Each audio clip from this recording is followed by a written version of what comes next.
తదుపరి రాశి తులారాశి. తులారాశి వారికి ఆఫీసులో ఒత్తిడి పెరగడంతో పాటు మానసికంగా ఆందోళన కలిగించే విషయాలు కొన్ని ఈ రోజు మీరు ఫేస్ చేయవలసిన పరిస్థితి కనబడుతోంది. స్నేహితుల సపోర్టు చాలా తక్కువగా ఉంటుంది. ఆరోగ్య విషయంలో చాలా జాగ్రత్తలు తీసుకోండి.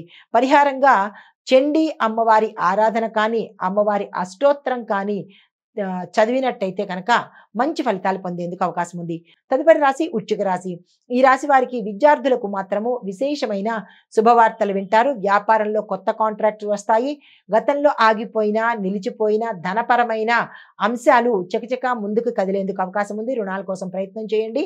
దీంతో పాటు స్నేహితుల ద్వారా మీకు కలిసి వచ్చేందుకు ఈరోజు అవకాశం కనబడుతోంది. వివాహం కోసం ఎవరైనా ప్రయత్నాలు చేస్తున్నట్టయితే కనుక ఆ ప్రయత్నాలు కూడా సక్సెస్ అయ్యే అవకాశం ఉంది. ప్రయత్నాలు మొదలుపెట్టండి. మీకు చెప్పదగిన పరిహారము సుబ్రహ్మణ్యేశ్వర స్వామి వారి ఆలయంలో మీ పేరిట అర్చన చేయించుకున్నట్టయితే కనుక మంచి ఫలితాలు పొందేందుకు అవకాశం ఉంది. తదుపరి రాశి ధనస్సు రాశి. ఈ రాశి వారికి కుటుంబంలో సంతోషము, పెద్దల యొక్క ఆశీస్సులు, దీంతో పాటు మీరు ఉద్యోగం చేసే స్థానంలో మీ పనితీరుకు తగినటువంటి గుర్తింపు రావడంతో పాటు ప్యాకేజీ పెరగడం కొంతమందికి అయితే, వేరే ప్రాంతానికి బదిలీ అవ్వడం మరికొంతమందికి జరిగేందుకు సూచనలు కనిపిస్తున్నాయి. ధనం లాభం కలిగేటట్టుగా గోచరిస్తోంది.